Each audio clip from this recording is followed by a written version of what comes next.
Boa noite a todos. Aqui mostrando a reportagem do Jornal da Gazeta. Bom, pessoal, é o seguinte. Estou fazendo essa gravação justamente para desmascarar essa farsa chamada Reforma da Previdência Social. Veja o que eles escamotiam de informe sobre a Reforma da Previdência. Vamos lá. Vamos acompanhar. E agora vamos ao comentário de economia com Denise Campos de Toledo. Presta atenção. A arrecadação vem sofrendo muita influência de fatores pontuais. Em abril foi favorecida, por exemplo, como vimos, pelo aumento dos royalties do petróleo e pelo impacto do dólar mais alto na tributação sobre importados. Na verdade, é uma frustração na receita do governo pela frustração das expectativas de crescimento da economia. A economia cresce menos, consequentemente gera menos tributos. Se esperava muito mais. Por isso, junto com a revisão das projeções de expansão do PIB, o governo também teve de rever o orçamento. Já anunciou em março o contingenciamento de cerca de 30 bilhões de reais, atingindo vários setores, entre eles educação. Nesta semana, houve um novo corte da previsão para o PIB para 1,6% e só não teve mais contingenciamento porque a equipe econômica optou por usar a reserva de contingência, reserva que serve exatamente para dar alguma cobertura no caso de a economia e a receita não avançarem como esperado. Com isso, deu até para liberar 1 bilhão e 580 milhões de reais para a educação, mas o MEC já avisou que a contenção vai continuar ainda pelo ajuste ao contingenciamento anterior. Enfim, mesmo com recordes pontuais de arrecadação, não há alívio maior para as finanças públicas que continuam com dificuldades de curto, médio e longo prazos. No longo prazo só vai melhorar com a aprovação da reforma da Previdência e depois com concessões, privatizações que vão gerar mais recursos para os cofres públicos, além de poder garantir mais atividade para a economia. A médio prazo tem aquele pedido já da União, apresentado ao Congresso, para emissão de dívida no montante de 248 bilhões de reais. Recursos que serão utilizados para bancar despesas de custeio, algumas relacionadas até a benefícios da Previdência. Pode faltar dinheiro, inclusive para o Bolsa Família. E no curto prazo o governo deve calibrar os gastos com contingenciamentos, contando também com algum reforço extra, como aconteceu em abril.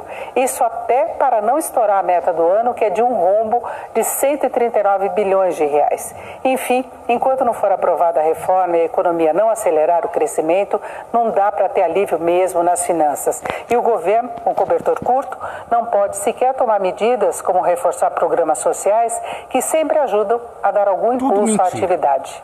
Luciana? Tudo mentira. Eu vou falar para vocês uma coisa que, diante de assunto, passou dos limites. Passou dos limites mesmo. Eu vou mostrar aqui. Muita influência de fatores. Isso aqui é o que está. A Previdência está. Eu vou mostrar para vocês o que fazendo aumentar está sendo... a dívida pública. Ó, é tudo balela. Mentira! O que é que tem aumentado a dívida pública? Ó. Os mecanismos que geram dívida. Tá vendo? Ó, vou voltar essa gravação aqui na TV Senado para vocês prestarem atenção o que essa senhora está falando no Congresso Nacional através da Câmara no Senado Federal, aqui na TV Senado. Na exposição de motivos do Paulo Guedes, ele fala na audiência pública feita tem um rombo no Brasil e que esse rombo está na Previdência e que a Previdência está fazendo aumentar a dívida pública. Mentira! O que é que tem aumentado a dívida pública? Os mecanismos que geram dívida. Principalmente a política monetária do Banco Central, que produziu a crise. O que produziu a crise no Brasil, minha gente?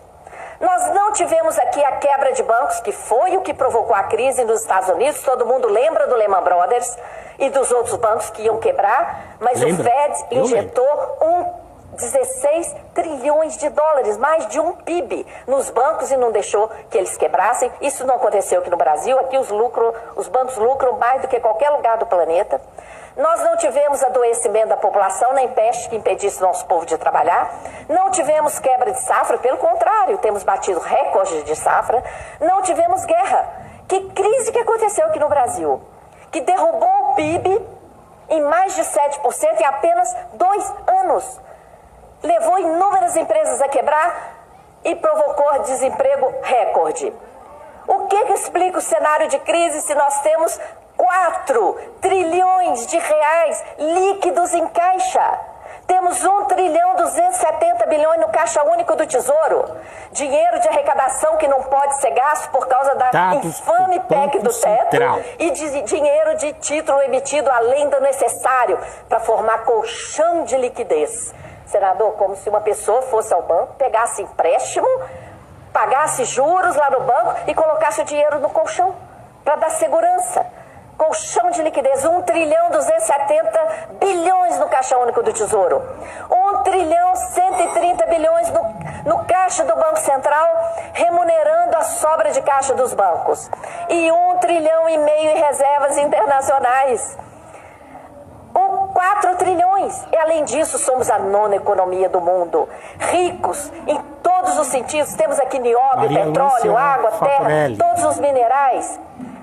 Como é que essa crise foi produzida? Auditoria Cidadã da Dívida Pública. Nós tivemos esse dado, esse gráfico é do Tesouro Nacional. Olha essa montanha azul, é o superávit primário de 1 trilhão que nós produzimos ao longo de 20 anos. 1 trilhão de superávit primário. De repente, olha lá a inversão, senador. Sem que tivéssemos tido aqui no Brasil nenhum dos fatores que produzem crise no capitalismo. Olha o comportamento das contribuições da Seguridade Social. Recorde. Todos os anos sobravam dezenas de bilhões de reais na arrecadação das contribuições sociais.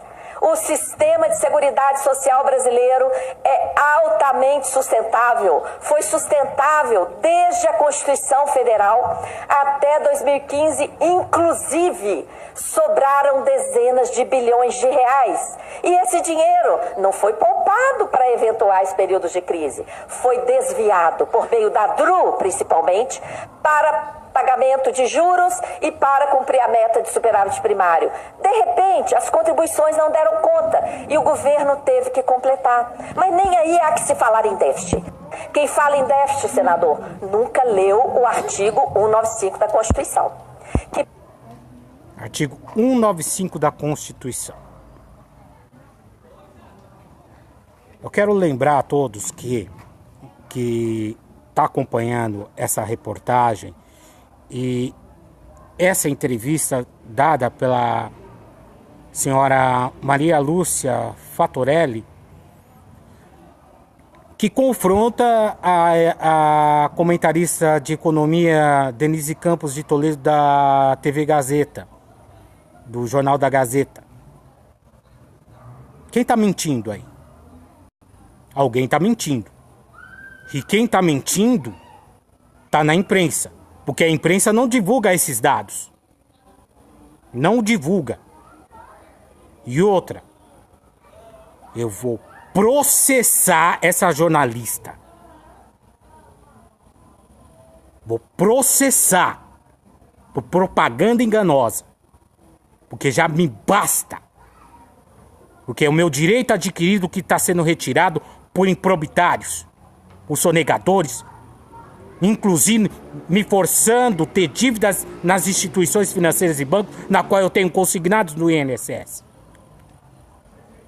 Estou cansado disso. De tanta mentira de imprensa que está escalmoteando para ser a favor da reforma, mentindo para a população o que é verdadeiramente a reforma da Previdência. Sem mais nada a declarar. E outra, cidadão, é o direito adquirido que está sendo tirado forçadamente por esse tipo de pessoa de imprensa vendida que tem dívida na nossa Previdência e devem bilhões nos cofres públicos da nossa Previdência. Deve bilhões e não paga. Realmente sem nada a mais a declarar. Obrigado pela atenção de todos.